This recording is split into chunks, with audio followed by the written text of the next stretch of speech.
पुण्यामध्ये एमपीएससीच्या आंदोलकांची पोलिसांकडून धरपकड सुरू झालेली आहे।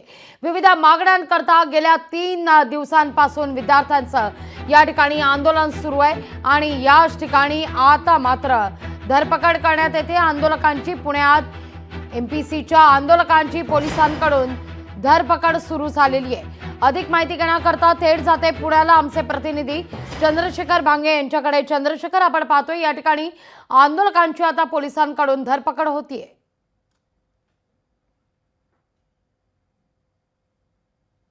मी खरं तर पुण्यातील हेच जे ठिकाण आहे, या ठिकाणी आंदोलक आंदोलन करण्यासाठी बसले होते। त्यांच्या मागण्या काही मान्य झाल्या, परंतु इतर मागण्यासाठी काही इतर आंदोलन जे आहे ते आंदोलन करण्यासाठी ठाम होते। आणि आपण माझ्या पाठीमागे बघू शकतो की या ठिकाणी जे आंदोलक जे बसले होते या ठिकाणाहून त्यांना धरपकड करून पोलिसांनी उचललेलं आहे।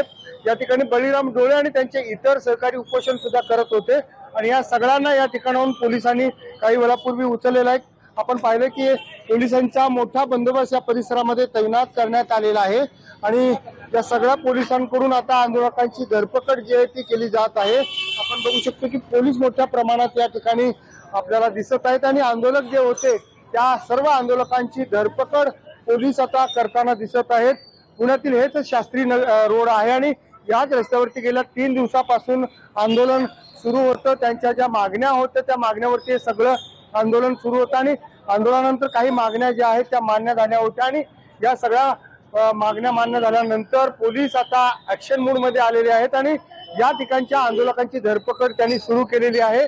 खरं तर यांची जी मागणी होती प्रामुख्यानं एमपीएससीची आणि आयबीपीएस या दोन परीक्षांची एक जी परीक्षा ती पुढे ढकलण्यात यावी ती मागणी मान्य झालेली आहे, परंतु इतर मागण्यासाठी हे आंदोलक ठाम होते। जोराचा पाऊस सुद्धा सुरू होता। आपण पुन्हा एकदा बघू शकतो की त्या ठिकाणी पोलीस एका अकॅडमीमध्ये घुसलेले आहेत आणि त्या ठिकाणी विद्यार्थ्यांना आपण बघू शकतो की तिकडून त्या ठिकाणी जाण्यास सांगत आहेत आणि मोठा पोलिसाचा बंदोबस्त सध्या पुण्यातील या शास्त्री रस्त्यावरती तैनात करण्यात आलेला आहे। सगळे पोलीस जे आहेत या ठिकाणी आलेले आहेत। तर त्यांच्या या सगळ्या अतिरिक्त कुमकामुळे आंदोलक सध्या सैरभैर झालेले आहेत। लागवी निश्चित चंद्रशेखर, तुर्तास धन्यवाद तुम्ही दिलेला एकूणाचे सविस्तर माहिती करता। तुमच्याकडून या सगळ्या संदर्भात अपडेट घेत राहू। एमपीएससीच्या आंदोलकांची पोलिसांकडून आता धरपकड करण्यात आलेली आहे। शास्त्रीनगर परिसरामध्ये हे आंदोलन पुकारण्यात आलेलं होतं। गेल्या 2 दिवसांपासून विद्यार्थी आपल्या प्रलंबित मागण्यांकरता आंदोलन पुकारतायत। या सगळ्या संदर्भात रोहित पवार यांच्याशी संवाद साधलाय आमचे प्रतिनिधी चंद्रशेखर भांगे। माझ्या समवेत आमदार रोहित पवार आहेत, पण थेट त्याच्याशी बातचीत करत काय सांगाल दादा? ट्विट आलंय शासनाचं, एक म्हणजे ट्विट आलं, नोटिफिकेशन आलेलं नाही। तसंच कृषी सेवाबद्दल ट्विट 2 दिवसापूर्वी आली, त्याबद्दल क्लॅरिफिकेशन आलेलं नाही आणि कंबाईनबद्दल अजून क्लॅरिफिकेशन आलेलं नाही। कंबाईनबद्दल मुख्यमंत्र्यांनी क्लॅरिफिकेशन द्यावं। कृषी सेवाबद्दल काय करणार आहात, किती दिवसात घेणार आहात हे आम्हाला तुम्हाला सांगावं लागेल आणि हा जो काही फक्त ट्विट आहे, नोटिफिकेशन यावं लागेल आणि जो विद्यार्थ्यांचा निर्णय त्याला आम्हाला पाठिंबा आहे। विद्यार्थी जो निर्णय घेतील तो त्यांचा विषय, आम्ही फक्त तिथं पाठिंबा देण्यासाठी इथं आलेलो आहोत। एमपीएससीने ट्विट केलं की आम्ही 25 तारखेची परीक्षा पुढे घेऊन चाललेलो आहोत, पण किती पुढं हे सांगितलं नाही।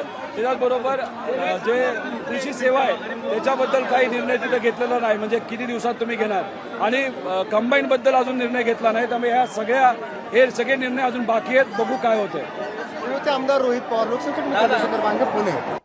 या सगळ्या संदर्भात आदित्य ठाकरे यांनी काय वक्तव्य केलंय ते देखील पाहूया।